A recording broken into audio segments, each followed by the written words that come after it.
What was she planning to do to me?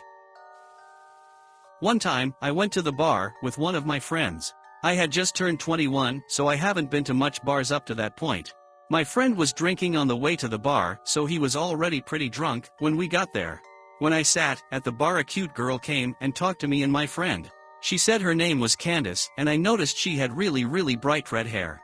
I assumed she dyed it. It was pretty, but unnatural. Anyways, this girl was flirting with me and my friend. She could tell my friend was already very drunk. To be honest, I played along like I was drunk already too, since it seemed to be working for my friend.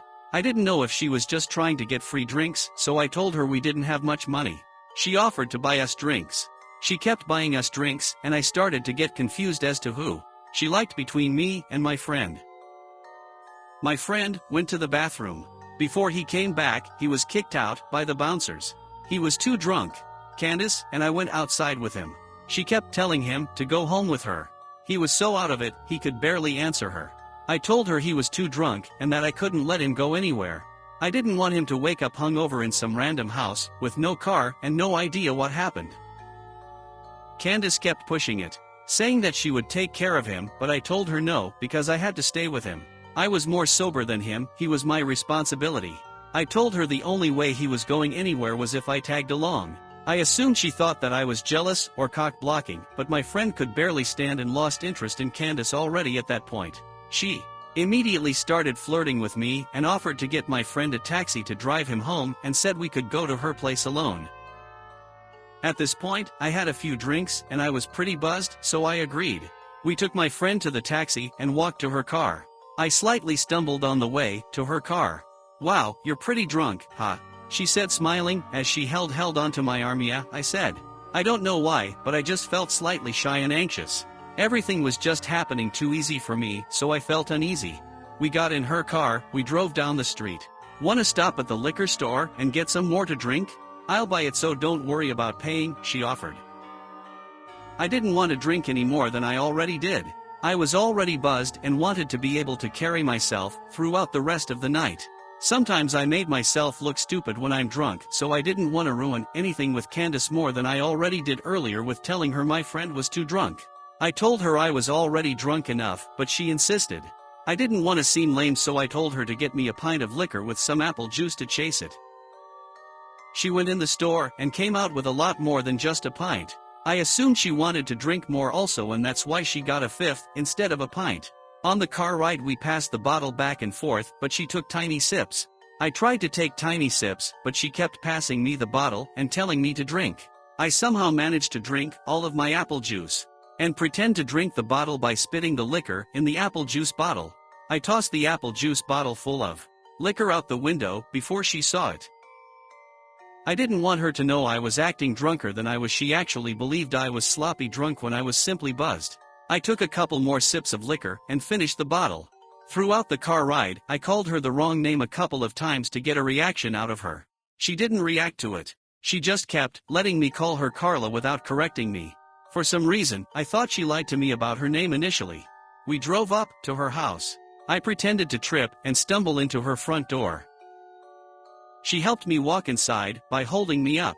She opened her front door, which was unlocked. We walked in her house. She closed her front door and then locked it.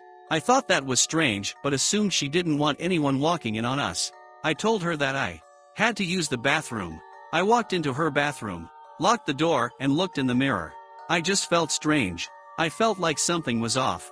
I felt myself becoming more drunk from finishing the bottle earlier. I turned on the sink to make noise and made myself puke up the liquor I drank. I flushed and went to the sink and started drinking the tap water out of my hands to sober up. I just didn't want to be drunk, but I still wanted to hook up with Candace, so I wanted to pretend to be drunk. I turned the sink off and I could hear her talking to someone. "He's drunk as hell. He can barely stand up. You do it." Who was she talking to? And do what? I walked out of the bathroom and into the living room. The moment I stepped into the living room, I saw her walking into another room. All I could see was the back of her head. That strange, very bright red hair go into another room. I didn't see her face or anything. I just saw her kind of walk fast into the room. The living room was pretty dark. "Hey, where you going?" I slurred like I was drunk. She walked back into the dark living room and up to me. "Let's go in my room," she said. I looked at her bright red hair and then into her eyes. They were different. Her face was different. It was another girl with the same hair. That's when I realized. It was another girl with the same wig on. It was a wig the whole time. She had changed it with the girl from earlier for whatever reason. My heart felt like it stopped. But I tried to look like I had no idea it was a different girl. I kind of smiled at her and told her I just needed to use the bathroom one more time and told her sorry I was so drunk. She said, "It's fine, just hurry up in there." I went into the bathroom and locked the door. I heard her whisper something to someone again this time. I think I heard a male voice whisper back. I honestly didn't concentrate on listening to exactly what she said. Something sketchy was going on and I had to get out of that house. I opened the bathroom window and jumped straight out of it and ran faster than I have ever ran in my life. I didn't look behind myself or anything. I just ran through the backyard, jumped the fence, ran through someone else's backyard, hit a road, and ran toward the main road. I kept running down the main road until I saw a Star CVS. I ran into the CVS and stood straight at the front of the store in front of the camera. I called a taxi and went home. I try to think what happened that night. What was she, or they, planning that night? Why did she tell me a fake name? Why was she trying to get my friend and I so drunk? I thought maybe a robbery, but she kept spending money on us. She kept buying us drinks and even paid for my friend's taxi cab. And, mostly, why did she wear a wig that she gave to another girl to wear? Who was she talking to? What did it mean? And what was in that room they tried to lure me into? Edit. The next day, after this incident, I went back to the house with a couple of friends to see just what was going on. Nobody was there. No cars. No people. Nothing. Just an empty house. I ended up finding out that the house was a summer rental and whoever those people were. Florida woman crawled out of my hotel mirror to rob me. This past Monday my co-workers and I returned to our hotel from a day of work out in the field. Rebecca and I walked to our rooms, and as we stood outside of our rooms, I opened mine and I saw someone in the bathroom. I said, "Hello." Nobody answered. My first instinct was that it was a cleaning lady in there for some reason, and then I saw a MY bag with MY clothes in her hands. I said to my co-worker, "There's a woman in my room." Then, I asked the woman, "What are you doing with my stuff?" It gets a little fuzzy here because I can't remember everything I said and what she said. But she kept mumbling about how her key still worked. How it still worked and that's how she got in. I was in shock and she was obviously very flustered having been caught mid-robbery. She dropped my bags and fumbled around with her purse and a white plastic bag. By this time my co-worker was behind me watching all the insanity unfold. This woman was scrambling and walking towards the door and I said, "What's in the bag?" thinking it is probably my stuff, and so she said, No, it's just my things. It's just my things. I'll show you." And so, she did. I looked and I didn't see anything of mine, and so since I'm obviously in shock at this time, I let her leave. I went into my room and it's been ransacked. I did a quick look around to see if anything had been taken. All of my electronics were still there. Then I went into the bathroom and I saw my underwear, my bikini, and my clothes shoved into my own bags, randomly. Even my passport was shoved in there. Then I looked on the counter and I saw that she got into my medication. I'm not sure what was going through my head at the moment other than I wanted it back. So I ran out the door to go find her. I ran to the laundry room downstairs and out to the sides of the hotel and I didn't see her. I realized I was never going to find her. So my co-worker and I went down to the lobby to tell them what happened and then we called the police. We went back up to my room to wait and I noticed that there is a metal bat on my bed a little larger than one of those novelty wooden bats you can get at a baseball game, but there's also a flashlight on the end. She must have left it behind in her hurry. She also left behind a necklace that must have fallen out of her bag when she was scrambling with mine. I was mostly freaking out at this point because I thought that she'd gotten away with my medication that I need. The police got there and took our statements and looked around the room as well. One thing that I noticed was that there were bits of drywall in the sink and I pointed that out to the cops, but none of us really knew where it came from. We started looking at the door and the windows to see if she pried her way in somehow, but there was nothing. So we kind of just went with the idea that she had a spare key or something, even though the hotel front desk was adamant that there's no way that could be.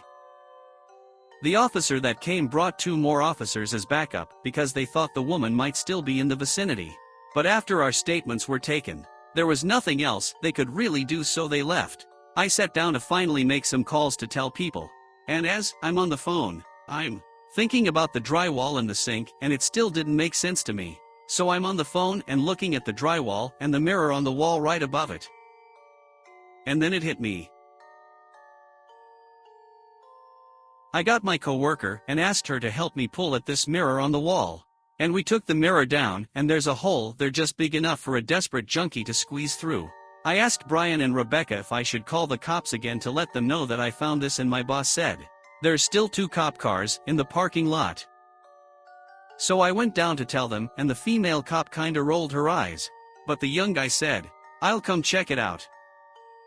They both came back up, looked in the hole, and found a pillow, blankets, cigarettes, clothes, toothbrushes. This woman had been living in the wall behind my mirror for God knows how long. She had access to me in my room at all times. I know it might be hard to picture. There was a crawl space about 2 feet wide in between the 2 rows of rooms. One of the officers called the original officer to come back and take pictures of this. She explained to him what's going on, and all I hear over the radio is, "No fucking way." He comes back, takes pictures, and is just as mind blown as the rest of us. Obviously, we packed up and left immediately. What's even crazier is she has probably been there a long time. The last time we stayed at this hotel, I would randomly smell cigarette smoke, and I assumed someone was smoking in their bathroom and it was traveling through the vents. But nope, a junkie was smoking just on the other side of my mirror. She had access to other rooms, too. The holes in the walls were from a renovation, and the hotel hadn't properly patched and just covered up with mirrors. She could have been hanging out in people's rooms when they were gone. Anyway, this was insane, and I'm taking a little time off. Posting from mobile, so sorry if the formatting is off. Photo of the hole, https://imager.com/